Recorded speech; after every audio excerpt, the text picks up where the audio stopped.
Well, that didn't take long. Like a Ferrari goes from 0 to 60 in 3 seconds. The Walking Dead, Dead City went from watchable to absolute garbage in 3 episodes. Welcome back, guys, to Fog Entertainment, and it is time to review Season 1, Episode 3. This one is called People Are a Resource, and I tell you what, I think I had to use all the resources inside of me to actually get through this episode. It was incredibly bad, and after, I'm not going to say it was a good start this season, but like I said in the intro, I do believe Episode 1 was average. I think Episode 1 was okay. Episode 2 is not as good as Episode 1, but Jesus Christ, Episode 3 is completely nowhere near the first two, and we're straight at like Fear the Walking Dead Season 2 levels here. Yeah, I was wide awake tuning into this episode, and now I feel like Negan's baseball bat Lucille has cracked me in the back of the skull about 10 times, because that was bad. Lucille has been thirsty and she's been drinking our blood.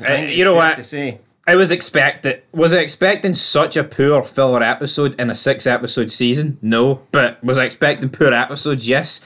But this was awful. And I mean, this would rival any Fear episode. This is like Walking Dead towards the end. This is a sort of episode that should be in like a 20-episode season. It shouldn't really be in it, but alright, they're trying to drag stuff out. This shouldn't be in any season. Why are we getting Negan flashbacks, man? Hold on, that's your worst part of the episode? No, it was everything else. No, how the hell can you bring up Negan flashbacks? Why are we getting Negan flashbacks? Why are we getting anything? I don't mind flashbacks. At least they can tell you what Negan was doing previously. Maybe try and make you feel a bit of a connection, so when Negan finds out, oh, Jenny's here, we actually can see why he cares. Because, let's be honest, at the moment we don't really know. We're like, why is Negan allowing this mute girl to follow him around America? Well, my opinion, I don't think the flashbacks really did anything. Oh, but the rest of the scenes were fantastic. See the scenes with the Babylon Marshal, I don't know what his name is, goes in, he's fighting in the UFC cage, man, fuck. UFC, Dana White, sign him up. Anyway, right, we start the episode. We see Jenny arriving in the city, hoping to find Negan. She uses like the smallest box I've ever seen. I thought it was like a bucket or something. It's like a polystyrene box, right? How would that float? It would float, but once it takes... one person in it? You know, it would float, but once it takes any form of water, you're done. Yeah, what a person in it? I wouldn't trust this in the fucking bath, let alone New York. But surely when she goes in it, the weight of her would take under? I don't think so. No, I do think so. It was essentially a bucket, let's be real. It was a big bucket. It wasn't a fucking boat or anything like that. It was a bucket. Yeah, no, but if you not put any of those things in water, seeing you do, like, you see, even if you push unless you're pushing your hardest, they might not go in. Oh, I don't talk shit. No, but it's any sort of wave movement would sink it. Yeah, I agree with that. But I don't think someone of this weight would actually sink it. If Negan tried this, yes, it would sink. Nah, see if you went and got a bin and you put it in the fucking river and you jumped it, it would sink. Yeah, but a bin's very disproportionate, man. And this was a wee flimsy thing. Any sort of weight, this thing would go under. Right, so what we're saying is this the started... episode was flawed already. Yeah, we got to see some flashbacks with Jenny. But you're right, because you're led to believe that no one can escape New York. There's no one had their fucking bin then. Yeah, but they say no one can escape. New York's this like deadly town. Once you're there, you can't survive. You can't escape. It's dead city essentially. Yet we see Jenny easily make it in to Manhattan, New York, and then when she gets there, she's surviving. And it's like she's a fucking kid. Yeah, this is supposed to be the most dangerous place in America. That gets me though, right? In the world. You see, if there's no bridges, and so therefore, and the old tunnels have been blown up, how can there still be walkers after 20 years? Surely it could become the deadliest to like the safest if you cleared them all. Yeah, they would die out. Where's the new walkers coming from? Yeah. The walkers not die? Have we not seen this? That when they don't eat for a while, they just give... They become very, very weak. No, is that not why in the episode 1, biker fucking walker? That's only... It's The Walking Dead, that's less than 60 days in. So what's that walker's excuse? I think I got sliced in half with a helicopter blade. I don't think it... No, it did. I'm not saying it didn't, but I'm saying that the reason it was weak is because it hadn't ate. Probably, yeah.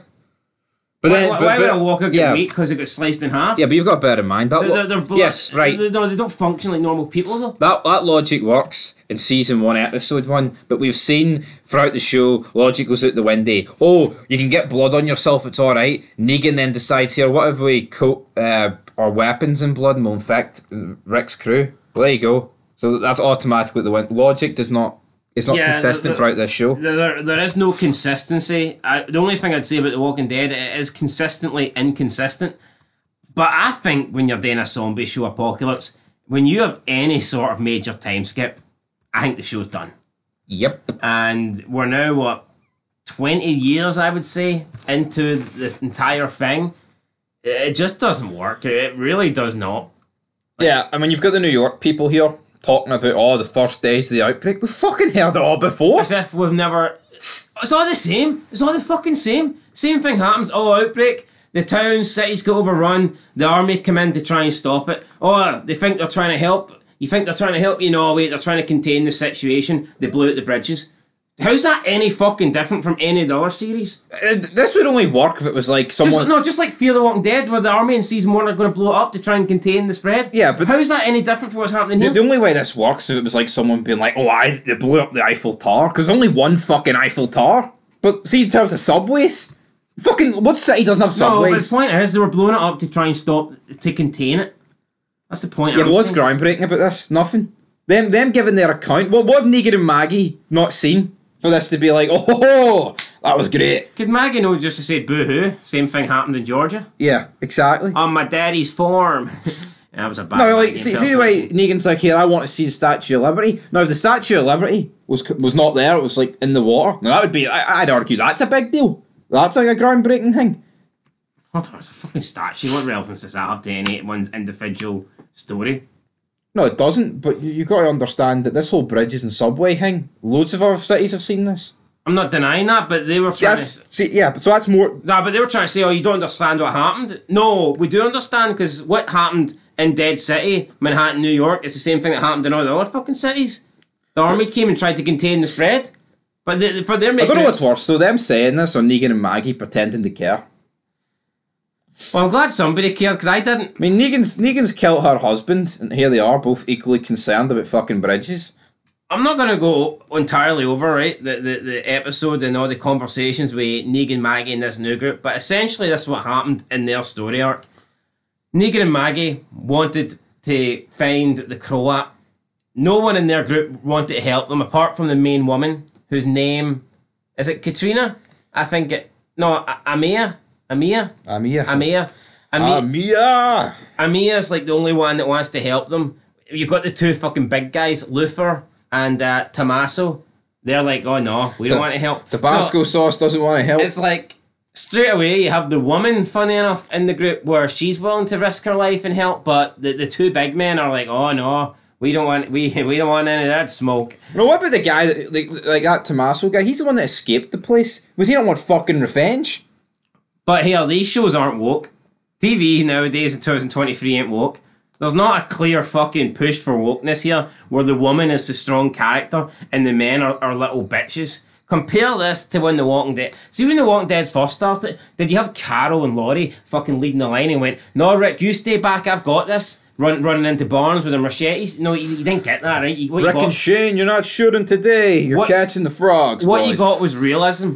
And we've just went completely beyond that now, man, where they're just trying to... There is no gender, like, they're just trying to make everything gender fluid. I'd actually disagree. They're not trying to make things genderless, they're trying to make women... They're trying to empower women. Men are the new women. Men are the new women and women are the new men, but Walking Dead City's the same old shitty Walking Dead. Let's talk about the Croat. The Croat, so, alright. Is he actually Russian, or is he putting this on? I mean, who really fucking It's like cares? the faintest fucking accent the whole time. I thought it, by the way, when we did see those scenes, Luther did say to Maggie, look, I'm going to tell you what you already know, your son is dead. Then Maggie stared him out for like 15 seconds. But we didn't actually see Maggie's son. Herschel's not in this episode. Could be, did. Which I think's a bit strange. A 6-episode season, you'd think, considering he is not a main character, but he is the primary focus for the main character, and we don't even get to see him just to confirm that he's alive, or We don't get to see like what is an update on him or what kind of condition he's in. We just don't get to see him. And it's like we see a hell of a lot more of Jenny, who we didn't really know existed until the show began, whereas Herschel, who is kind of like the main focus of the show based on the fact that they are travelling the dead city to get him and to try and find him and rescue him, we don't see him. I know. Well, what's happening? I'm not complaining. Like, I mean, what is there to see? A guy, a wee kid tied up in a chair. I get it. Is he going to throw Herschel into the UFC ring? But probably still beat CM Punk. But I just think like I think there could have been at least one scene with Herschel. No, yeah, absolutely. But you don't want to do this shit today, Mind's MC, where I'll show you a character, then 4 episodes later, oh, here he is, he's back again. Anyway, like you said, give me the minds over this. We go. The Croat. He is speaking to Pearlie Armstrong.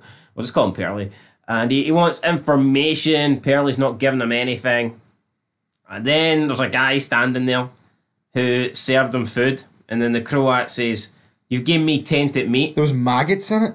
How the fuck could he serve him meat with maggots in it? The Croat then goes up to him and like places a key inside his mouth and tells him to swallow it. Then the guy swallows it, and then the Croat beats him over the head a few times, turns him over, smashes his like throat into this like railing.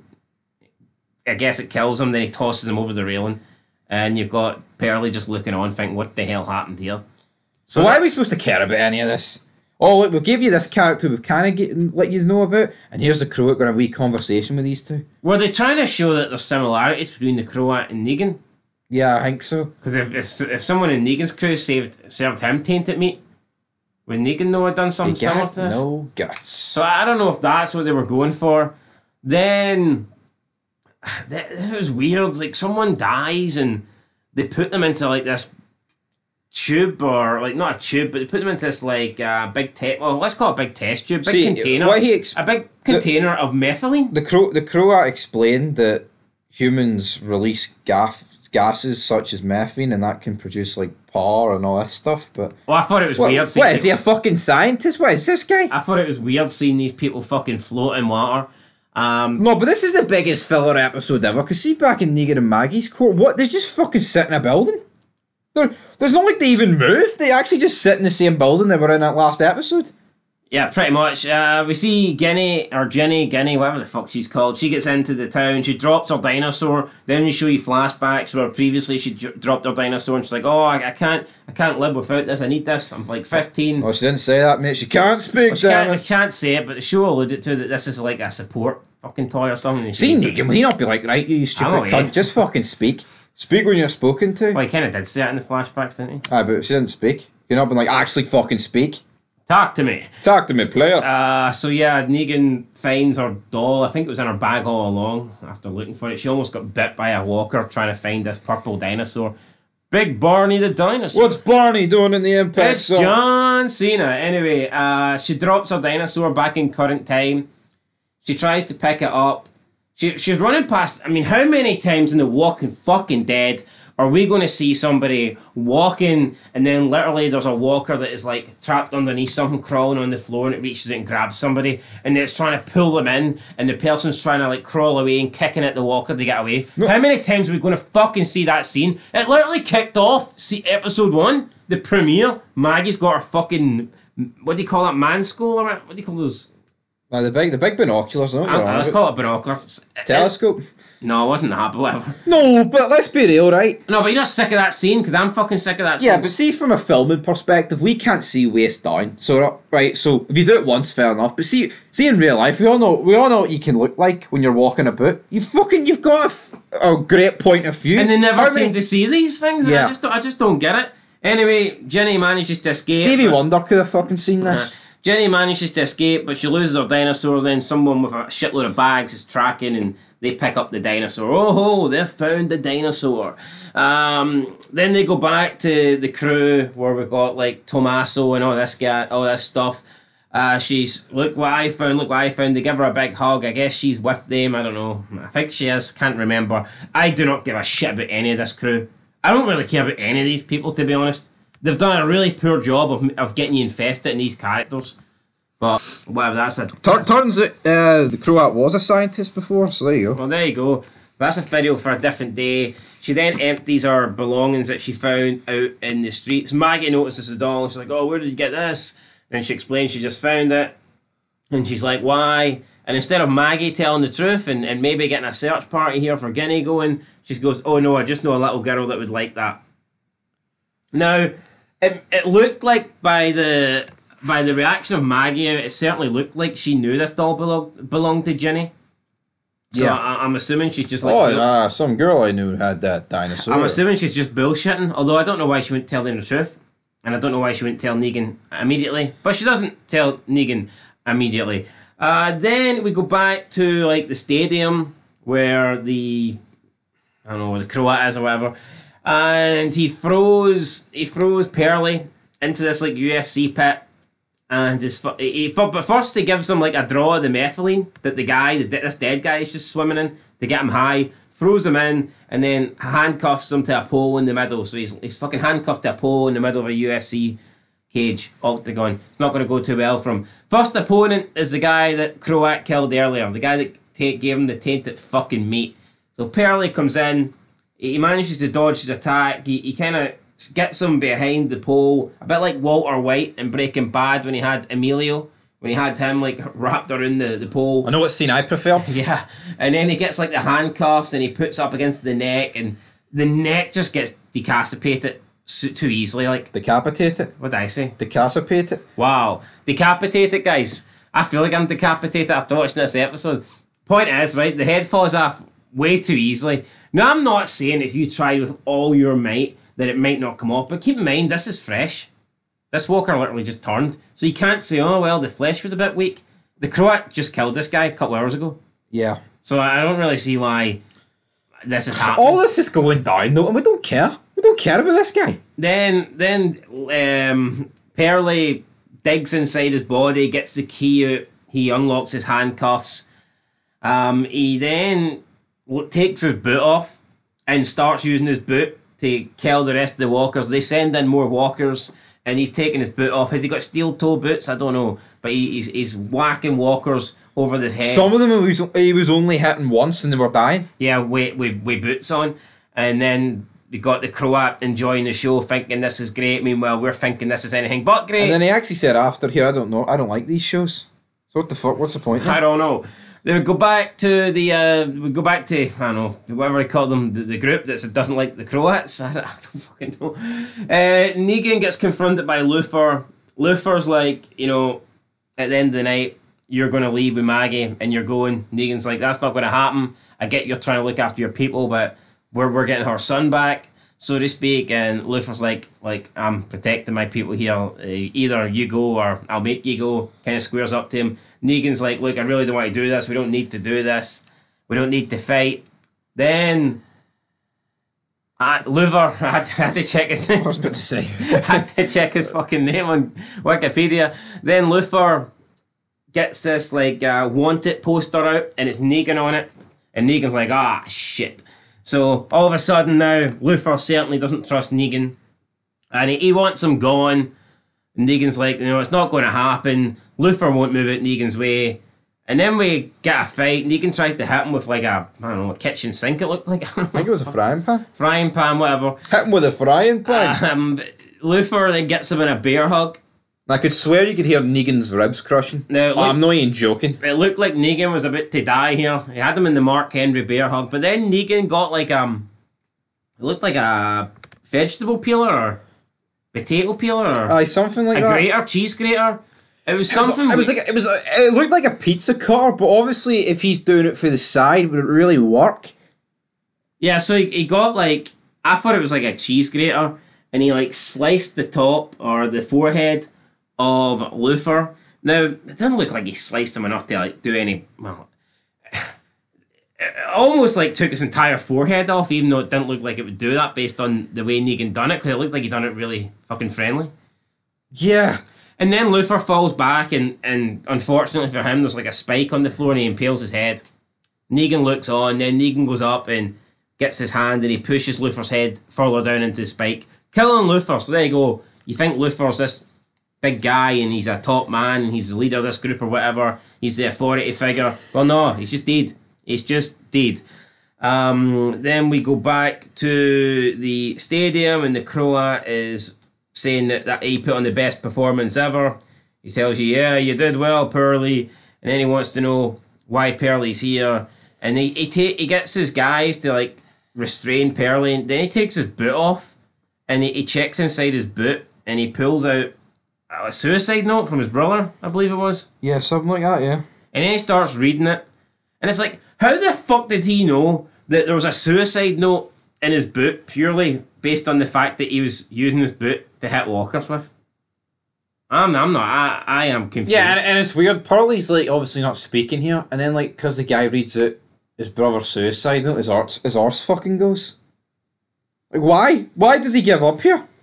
I came alone, man, because you read a note. Like what? What's this all about? I don't understand why.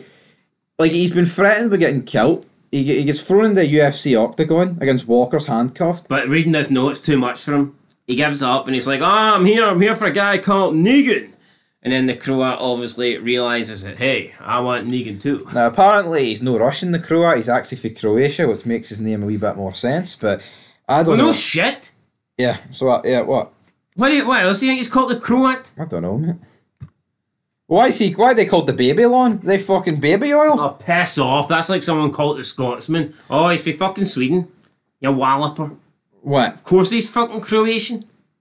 Alright, fair enough. Right. Former USSR, my friend. That was it. End of the episode. I'm going to give it... Did I miss something out?